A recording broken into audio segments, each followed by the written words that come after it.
జై శ్రీమన్నారాయణ. మీ శ్రీవారదాసుడు.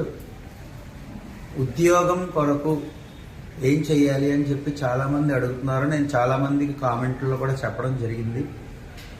అయితే ఉద్యోగం గురించి మీరు ఏదైతే విద్య అభ్యసించారో, ఏ డిపార్ట్మెంట్లో అయితే మీరు చదువుకున్నారో దాని మీద కాన్సన్ట్రేషన్గా ఆ వింగ్లో మీరు ఉద్యోగం ముందు వెతకడానికి ప్రయత్నించండి.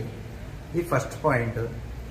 తర్వాత మీరు ఉద్యోగం గురించి వెతుకుతూ ట్రై చేస్తూ శ్రీరామాయణంలో యుద్ధకాండలో ఆఖరులో రామ పట్టాభిషేక సర్గ ఉంటుంది.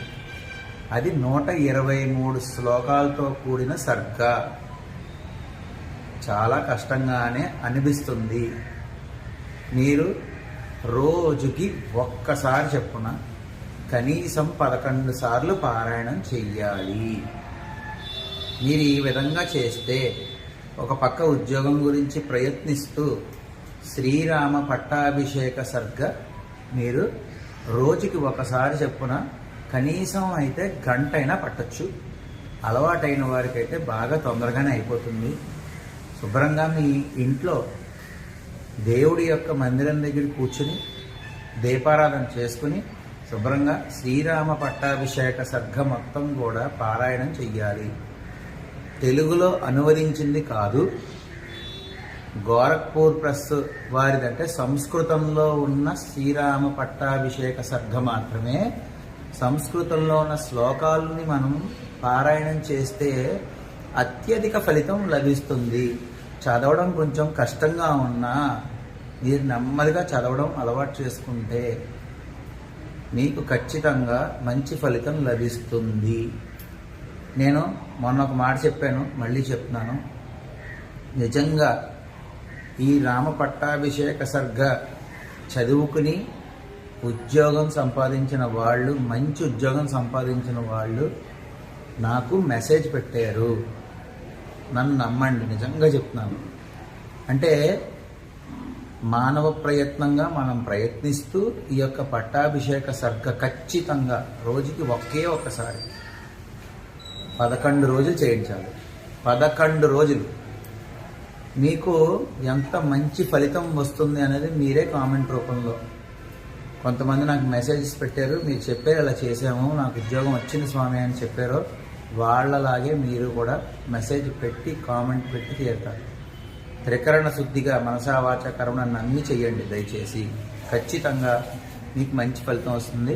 ఇందాక చెప్పినట్టు దేవుడి మందిరంలో కూర్చుని శుభ్రంగా దీపారాధన చేసుకుని శుభ్రంగా ఈ శ్రీరామ పట్టాభిషేక సర్గ మొత్తం 123 శ్లోకాలతో కలిగింది ఉంటుంది. 123 శ్లోకాలు ఉంటాయి, సంస్కృత శ్లోకాలు. ఈ 123 కూడా నెమ్మదిగా చదువుకుని తప్పులు ఏమైనా ఉంటే కనుక మమ్మల్ని మన్నించండి స్వామి అని చెప్పేసి లాస్ట్లో క్షమాపణపూర్వక నమస్కారాలు తెలియజేసుకుని ఒక కొబ్బరికాయ 2 అరటిపళ్ళు స్వామివారికి నివేదన చేశాను. నన్ను నమ్మండి, మీరు మంచి ఫలితం చూస్తారు ఖచ్చితంగా. ఇది మాత్రం కొంచెం కష్టంతో కూడుకున్నదే అనిపిస్తుంది. ఎంతోమంది ఈ వీడియో చూస్తున్నారు. ఈ వీడియోనే కాదు, మన వీడియోలు చాలామంది చూస్తున్నారు. కొన్ని వేల మంది చూస్తున్నారు. కానీ పాటించేవాళ్ళు సగం మంది ఉంటే సాధించేవాళ్ళు కూడా సగం మంది ఉన్నారు. నేను ఎందుకు చెప్తున్నానంటే చేద్దాంలే అని అనుకుంటే అవ్వదు.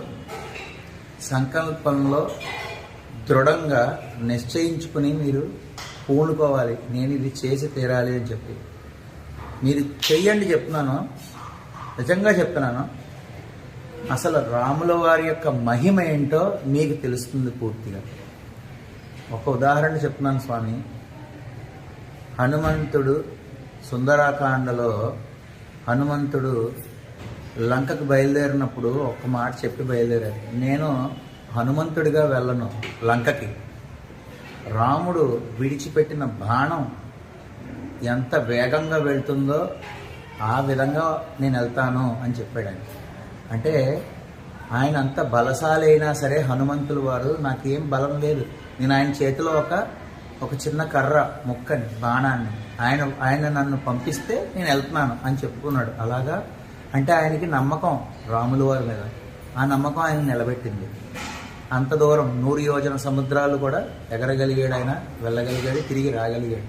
అంటే ఆయనకి రాముడి మీద ఉన్న భక్తి, నమ్మకం. దయచేసి నేను చెప్తున్నాను, అదే నమ్మకాన్ని మీరు పెట్టుకుని గనక శ్రీరామ పట్టాభిషేక సర్గని 11 రోజుల పాటు రోజుకి ఒక్కసారి చదవండి, మనసా నమ్మి చేయండి. మీరు అనుకున్న ఉద్యోగం సాధిస్తారు, ఇందులో ఎటువంటి సందేహము లేదు. జై శ్రీమన్నారాయణ.